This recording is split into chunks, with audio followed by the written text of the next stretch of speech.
Good morning, dear ladies and gentlemen, dear journalists who help us fight for truth and for victory. Today is the 47th day of Russian invasion into Ukraine, and this is our today's first briefing with a perfect guest, a famous Ukrainian singer Iryna Fedyshyn and a virtuoso pianist and composer Yevhen Khmara.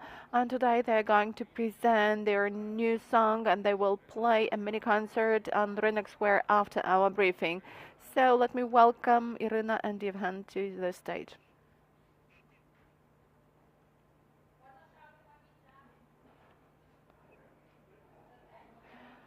Good morning, dear journalists, dear colleagues. Today is the 47th day of war in Ukraine, 47th day of suffering, grief, murders, firing, shooting of Ukrainians on our native land.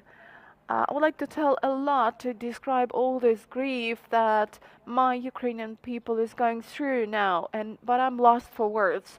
And I guess that my song describes it in the best way. This song, Executed Spring, Rozstrilyana Vesna, appeared 2 days ago, and it has really made a resonance in social media because it reflects the grief of the Ukrainian people. What is the guilt of the Ukrainian people?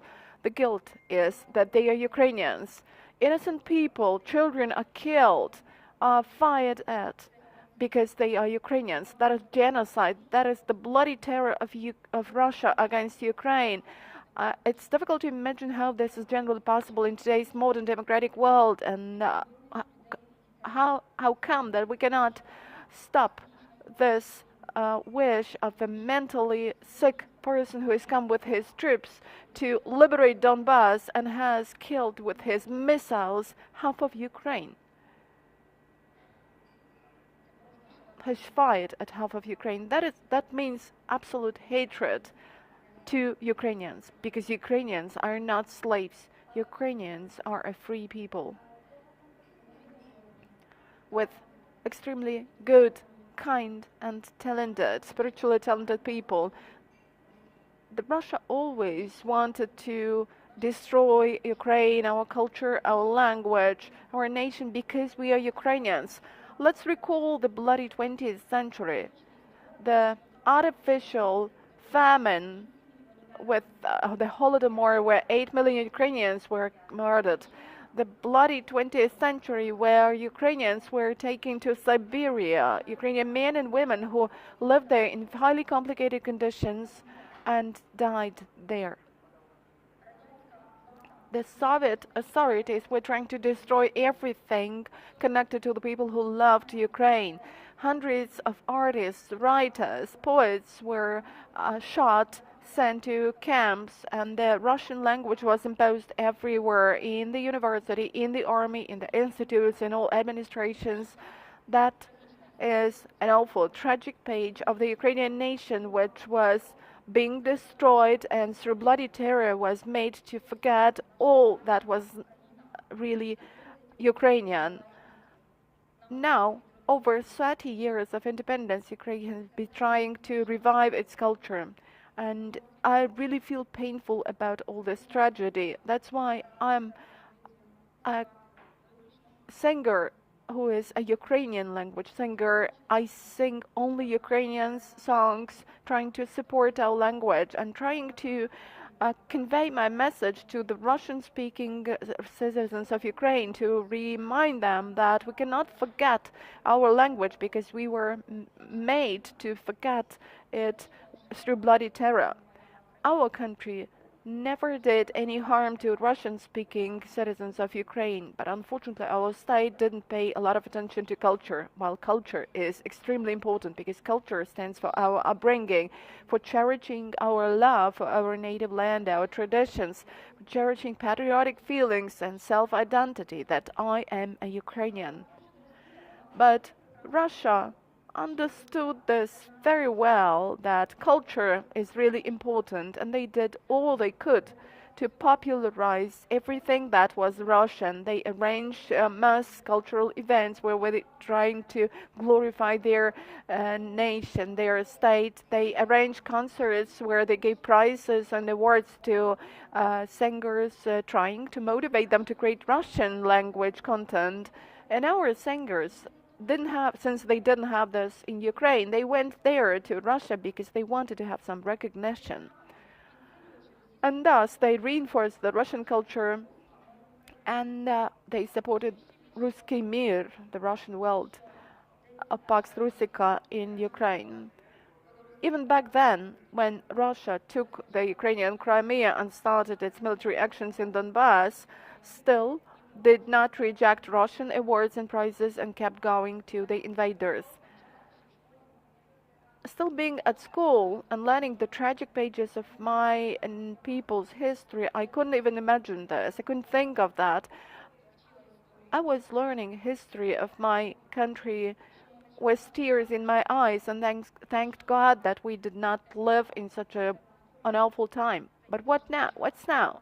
What about now? This is the awful time in my country now. This terror happening in the democratic world with social media, with the internet, where everybody can see everything, everybody knows everything, but nobody can stop this from happening. I'm urging the world to help us, to support us more, to support us with your assistance. Please don't get tired. Help us to stop the invaders, because through this terror, they will not stop in Ukraine.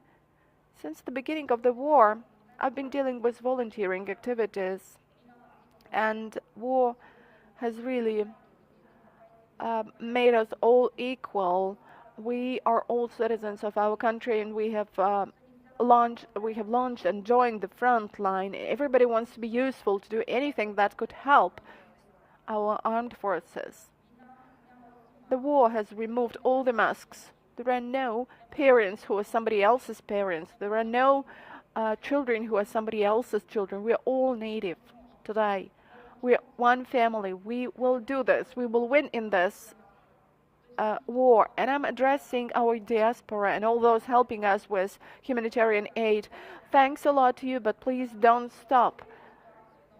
Now, I have heard about one of the situations in one of the warehousing facilities where with some problems with humanitarian aid.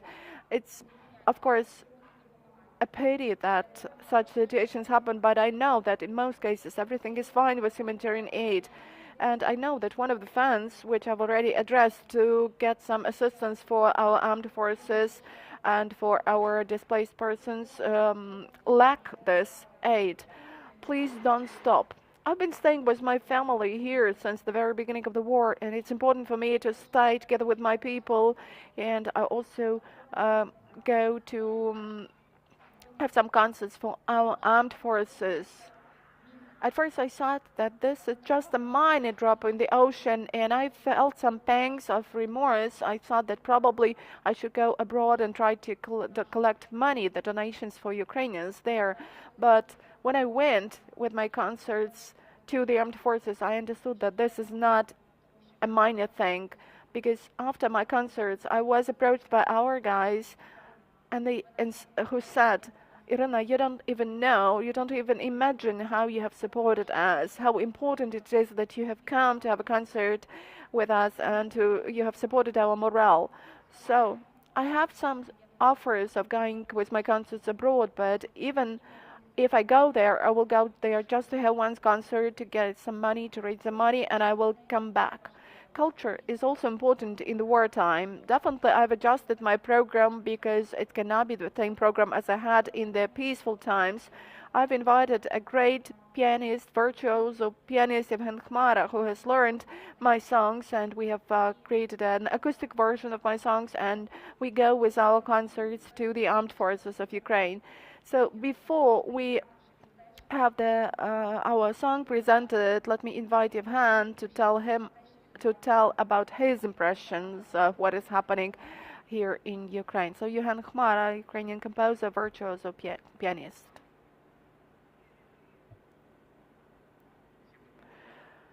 Good afternoon to everyone. It's really difficult to add something to what Iryna has said. You know, Winston Churchill, at the beginning of World War II, when he was shown the budget of Great Britain, um, asked, and where is this paragraph, the money for culture? And he was given the answer, what kind of culture could we have? It's wartime. But then he answered, then what are we fighting for? And really, culture is a certain indicator of time, indicator of the cultural space that we have now. And I guess today, there are no singers, there are no sportsmen, we are all Ukrainians. That's our main identity, and all of us should do our best for the sake of our country. And now, I will not speak about the neighboring country because it's not a country, it's a terrorist group entitled Russia.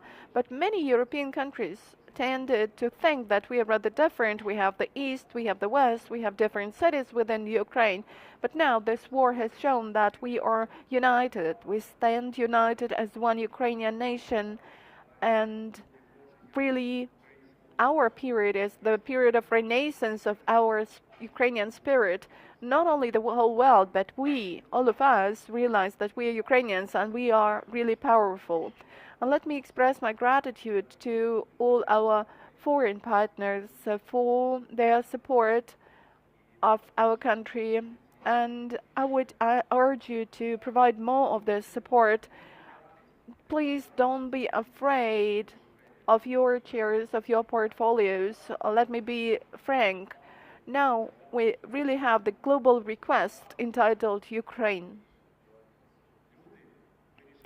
And people will decide everything. So please open your eyes. I'm really urging you to have a look at Ukraine. And just a couple of words in English. I want to thank you for all support for Ukraine. It's very, very important for us, and I will ask from my Ukraine, I will ask you to give us the heavy weapons and, of course, close our sky, to cover our country, because this is our land, God with us, and truth on our side. Thank you very much. Дякую всім. Thanks a lot. So I'm composer Yevhen Khmara, and it's really a great pleasure for me to work with Iryna Fedyshyn, who is 100% a Ukrainian singer, and her songs are folk songs, people's songs. And you know, over this very short period of time, we have already given 10 concerts, and today is our 11th concert, and there will be more. We really believe in our victory, and we believe that Ukraine has already won. We just need to draw this up on paper formally. Thank you, Yevhen. I would like to also tell you a couple of words about the song which appeared the day before. It's called Rozstrilyana Vesna, or Executed Spring. This is their cry of the soul of every Ukrainian. This is all about the great grief we are experiencing on a daily basis. And that's a unique story in my creativity, how it appeared. It was after we saw the atrocities in Bucha. I could not sleep in the night the way most Ukrainians couldn't. And in the morning, my husband and my producer Vitaly gave a call to the father, who had already been writing texts for me, lyrics for me, just to ask whether he doesn't have a text. And he said, yes, I've written a text about Bucha. This is Father Polovko. I read the poem. I got really impressed. It was really so much subtle, but so much simple. That was the lyrics about our grief. And there was a phrase, what is our guilt? The guilt is that we are Ukrainians, because today it's not the war for territories, it's the genocide, the destruction and terror against the Ukrainian people. I went to the piano and tried to write a song with these lyrics, and it had never been the case that it had been so easy for me to write the melody. It was from the privacy of my soul. And then I gave the melody to the studio, then I had the demo version, and I went to the studio to record my video, my voice, and the song appeared one day ago, and I'm really impressed with the number of reposts and feedback. Let the world again find what the grief of our people is. And let me also invite producer Volodymyr Shurobura, who agreed to make a video. And you know, all this has been done on a free of charge basis, and all the money for their monetization of this song will be given to the armed forces of Ukraine. Please, Volodymyr Shurobura, Ukrainian producer. Good afternoon to everyone. Well, it's of course difficult to say anything about such a song, about such a situation, because we, as all artists and singers, lives through this pain, and it's very difficult to find words to describe this properly. The only thing I would like to say is that quite often we made a mistake.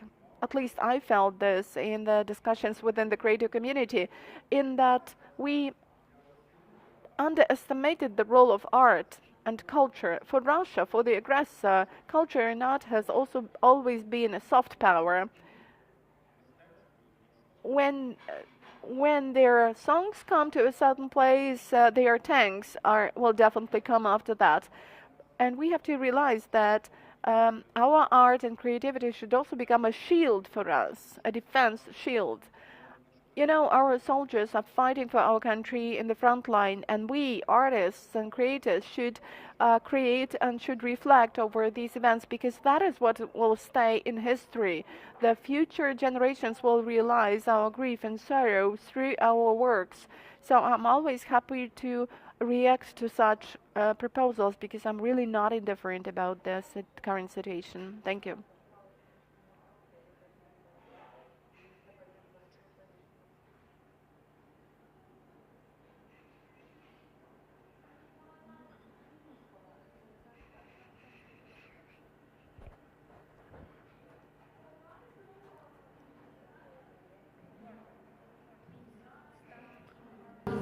Stop blood in Ukraine.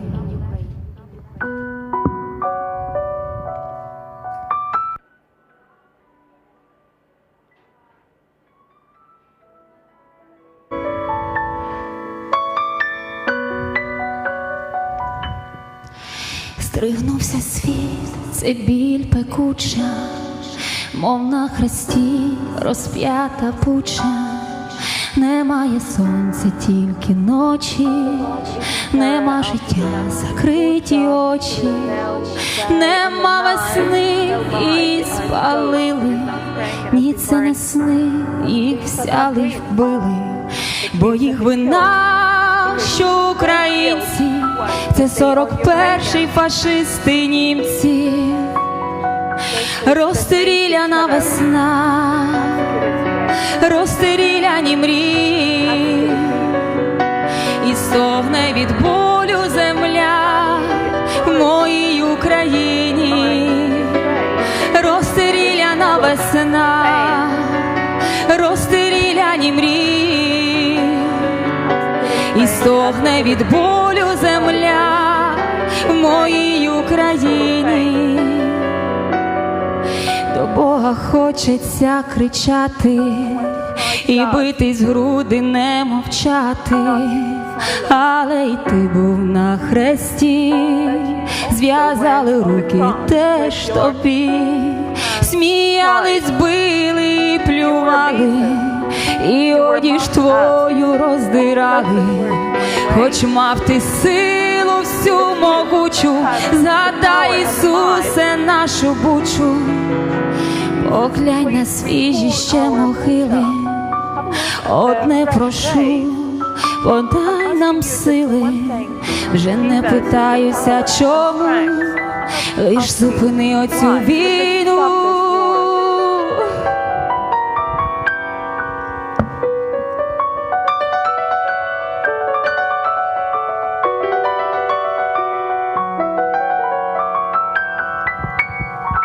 Розстріляна весна, розстріляні мрії, і стогне від болю земля в моїй Україні. Розстріляна весна, розстріляні мрії, і стогне від болю земля в моїй Україні. Пробач, до зла ми стали спішні, і визнаєм, що ми є грішні. Помилуй, Боже, ще хоч раз, помилуй нас. Здригнувся світ, що кров текуча, здригнувся світ, розп'ята буча. Весна розстріляна і мрія, побачив світ, яка Росія. Розстріляна весна, розстріляні мрії, і стогне від болю земля в моїй Україні. Розстріляна весна, розстріляні мрії, і стогне від болю земля в моїй Україні, в моїй Україні.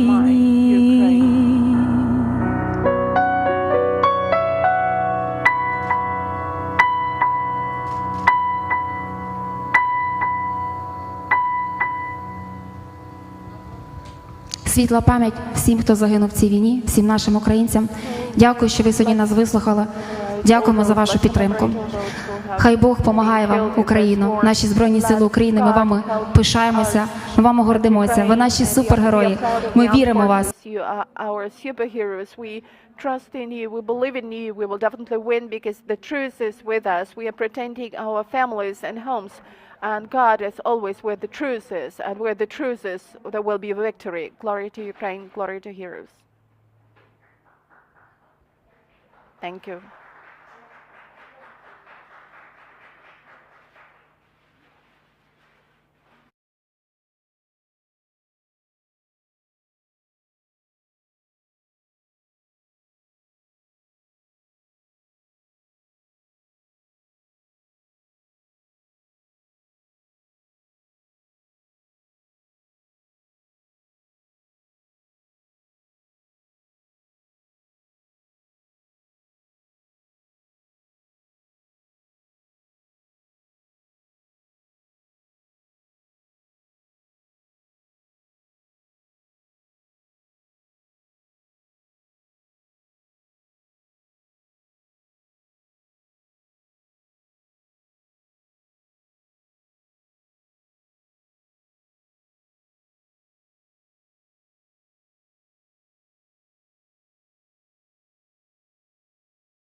Good afternoon, ladies and gentlemen. Here is Vlad Yaremchuk, and this is our today's second briefing. Dear journalists, thank you for coming, for helping us to fight for the truth.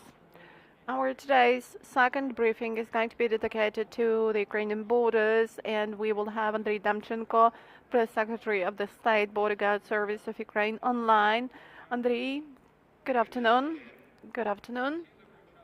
We would like to start with the following question. We know so far that Ukrainian borders are being restored. So can you tell us about this process of restoration of the border control? Well, yes. In some regions, in particular in Kyiv, Chernihiv, Sumy regions, we have launched the process of restoration of the border control. We didn't have this control because these territories were occupied, and some of those areas are at some distance from the border. But in these three regions, we already have the Ukrainian flag. They are under the Ukrainian control, and our armed forces are still working together with us in order to examine the areas close to the borders for our military men and for our border guard squads to come as close to the state border line as possible. In some directions, in particular where we have the roads that have already been examined, we directly approach the border line, and we have been monitoring the situation there. But the work is going on, and of course there is the danger that the threat that these areas are undermining, and some tank shells have been found there by our squads. And of course we cannot put our people at threat. I mean here both the military men from the border guard and from the armed forces of Ukraine. That's why we still have this work of restoration of the border control going on. Thank you. And what is there on that side of the border, on the Belarus side and on the Russian side of the border? Well, the intelligence service is working in that area because we have not seen any military machinery in the areas where we have regained control, but there is some information, particularly for Sumy region, that still some military machinery of the enemy is still staying close to the border. And besides that, there are some fortification works being performed close to the border on that side, and of course it also poses a threat for the border guard service officers if they start patrolling the border the way they used to. Of course, we are going to prevent this, and we are trying to create the conditions necessary for our control over the border, but for us to also be sure of the security in those areas. Our border guard service officers were the first to be hit in this war. And what can you tell about the cooperation between the armed forces of Ukraine and the State Border Guard Service? Has it changed over this a month and a half of the war? Well, our squads and the military men who were forced to dislocate further from the borderline because of the movement of large convoys of military machinery, and because of the shelling and firing of border guard squads in their places of service at the checkpoints. And in fact, the border guard officers became a part of the armed forces, and our squads were included into the armed forces. They are under the operational control of the armed forces, and they are fighting side by side with other representatives of the armed forces of Ukraine, the National Guard of Ukraine. Let me mention that many a time they also dealt with the attacks of the enemy's infantry, worked with sabotage and reconnaissance groups, destroyed the military machinery. Besides that, we have operators of drones who prompt the positions, give prompts about the positions of the enemy, and particularly the areas where the enemy is creating some posts with munitions. After that, of course, the artillery launches an attack and these places are destroyed. And what about the current situation on our western borders? How many people are leaving the country and how many people are getting back? What are the current trends? Well, in general, the passenger flow has gone further down as compared to the first weeks after the bloody invasion of Russia into Ukraine.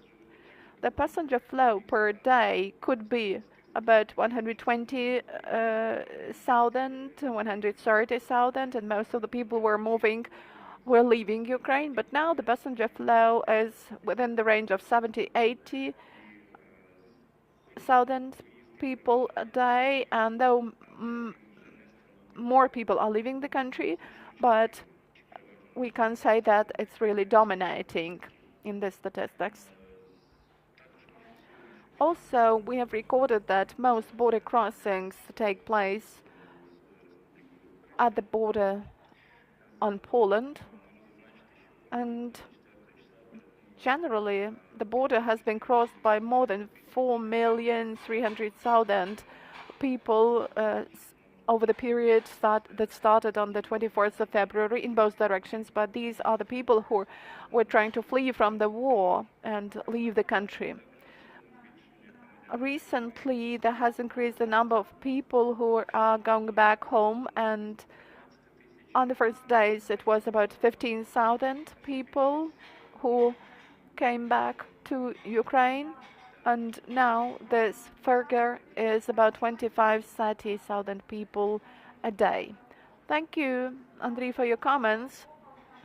It's great to hear that Ukrainians going back home. So far, that's it. Thanks a lot to our border guard service for your great work. And that will be the end of our second briefing. And our guest is Andriy Demchenko, the press secretary of the State Border Guard Service of Ukraine. And our next briefing will be dedicated to our customs office. So thanks a lot. Here is Vladimir.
So good afternoon, dear Ukrainians. It's our third briefing for today. It's the 47th day of Russian invasion of Ukraine. And this is our last briefing for today, which is going to be dedicated, first of all, to the work of our Lviv customs, and to import. We will have three speakers. Daniil Menshykov, he's present in person, he's acting head of Lviv Customs. Tetyana Korotka, Deputy Business Ombudsman of Ukraine in person, and Vashchuk, Business Ombudsman of Ukraine, who will be online with us.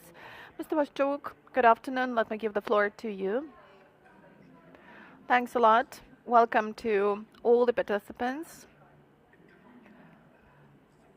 The issues of foreign economic activity, simplification of related procedures are really important during the martial law, of which we have had 47 days already, and we see the need for keeping the economic front line, which means that we need to support business in every possible way.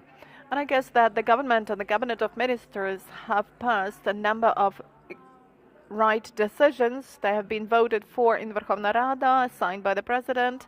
And as far as details are concerned, so my colleagues from the Customs Office will tell about this. And on our behalf, as the Business Ombudsman Council of Ukraine, we try to get involved in the clarification, awareness-raising campaigns for the people who are to manage those changes, to be knowledgeable in how this could be done.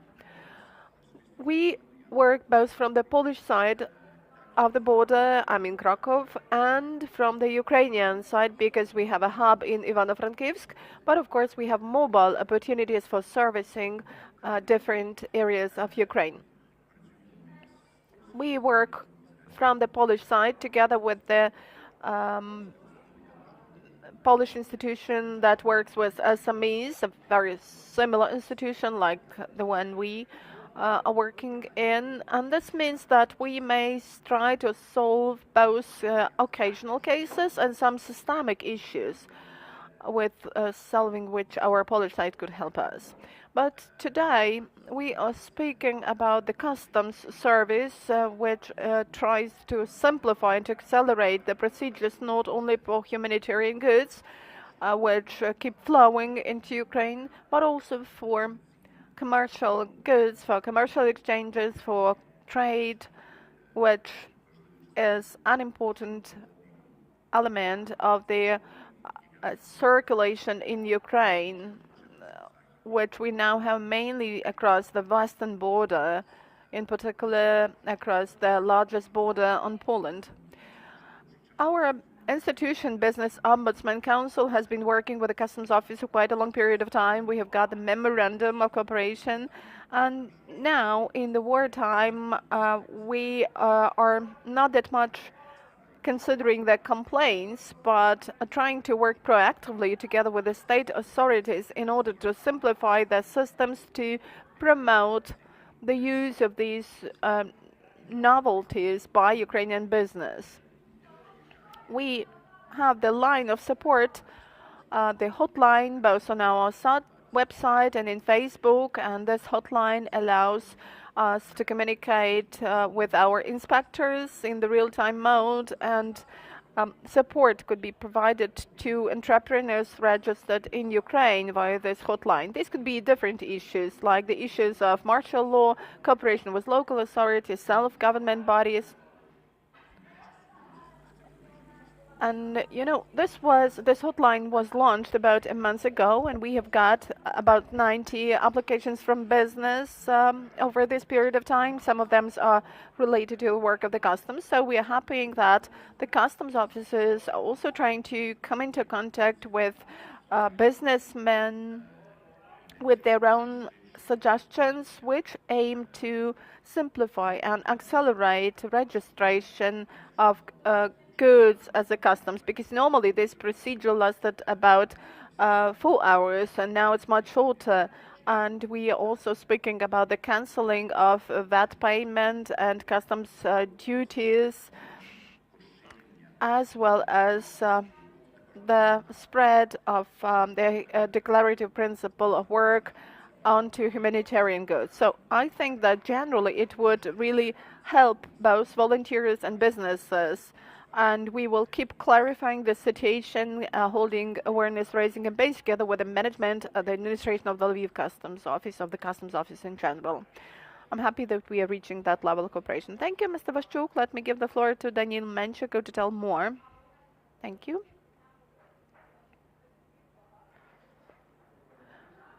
Good afternoon, dear colleagues. Now our state is really doing its best for the economy to start being revived in the conditions of martial law. And now the state is really introducing the maximum possible liberal simplifications for business to work, to develop, to pay taxes, and to create jobs.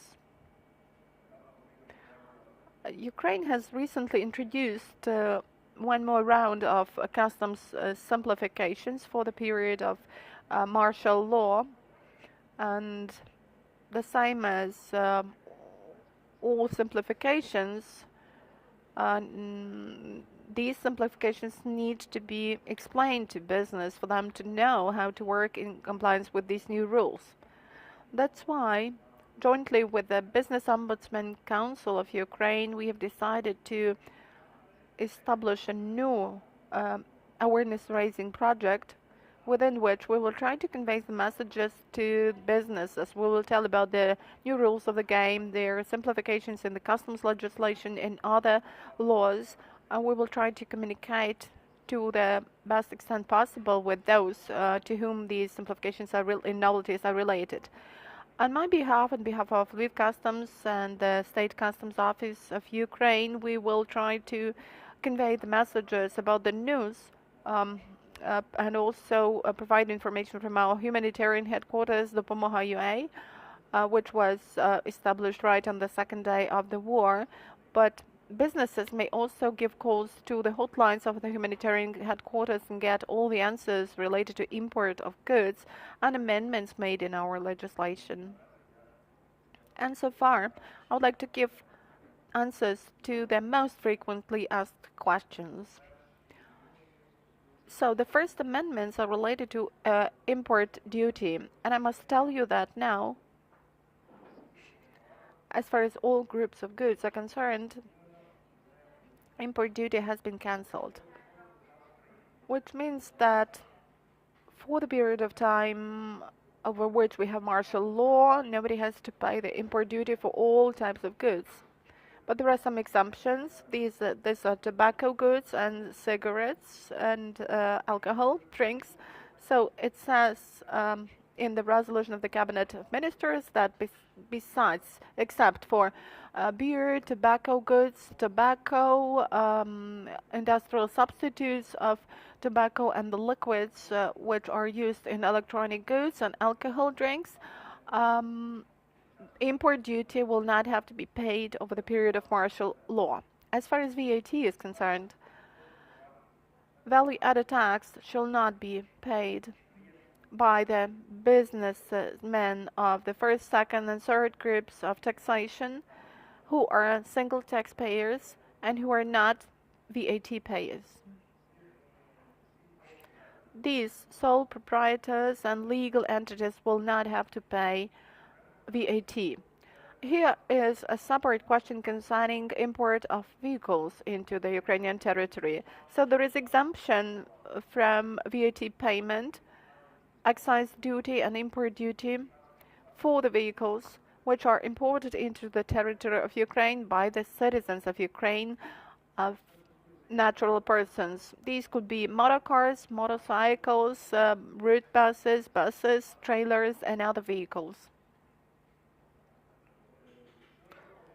As far as restrictions are concerned, on the 9th of April, our government passed resolution of the Cabinet of Ministers 426, with which it imposed a complete embargo on all Russian goods, which means that starting with the 9th of April, it shall not be allowed to import goods of Russian origin to the Ukrainian territory. I think that you've got the answers to the quick questions. That's nothing special, nothing that complicated. It works well. So we're waiting for you at the Lviv Customs Office. Glory to Ukraine, and we will win together. Thanks a lot. Let me also invite Tetyana Korotka, Deputy Business Ombudsman of Ukraine, Roman Vashchuk, who had his speech before. Good afternoon, colleagues. You know, the same as in the real front line, the situation in the economic front line is changing instantaneously, and we have to respond quickly to what is happening. The Business Ombudsman Council has really been working with the Customs Office, but today the format of our work is absolutely different. Business, together with civil society, have got united, and sometimes 24 hours a day they provide the services of their own companies, but at the same time they provide humanitarian aid both to the armed forces and to other citizens of Ukraine affected by the war. That's why sometimes it's difficult for them even to see where their business issues flow over into humanitarian issues, where there is a need to deliver certain goods to the end recipient of these goods, who are sometimes staying even in the combat area. So our council faced some problems because we needed to provide consultations to businesses, and together with our partners from the humanitarian headquarters of Lviv Customs, we decided that we need to unite our effort. That's why today we launched the formal stage of our cooperation, which coincides with the amendments made in the legislation that have been announced by the government recently as a response of the state to the need for simplifying, accelerating the procedures further on. We have distributed the roles for it to be clear that in case there are certain issues you have to the Business Ombudsman's Council, you can have this hotline or helpline which works quickly. And you know, we love a lot of rules and regulations, but we have also cancelled them, so this is a really helpful helpline, and our lawyers quickly provide the support required, in particular as far as issues of customs registration, border crossing are concerned. Our partners from the humanitarian headquarters, together with business, will do their best for the required goods to be delivered to the places where which we cannot even reach now.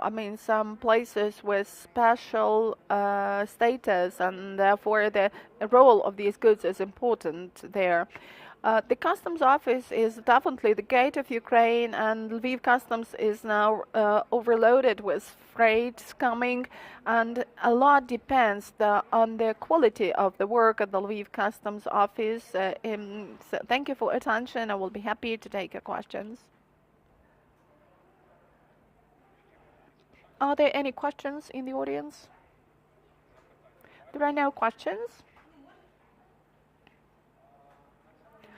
So let us call it a day. This has been our third last briefing. I'm really grateful to the team of the Business Ombudsman, to our customs officers for their fruitful work.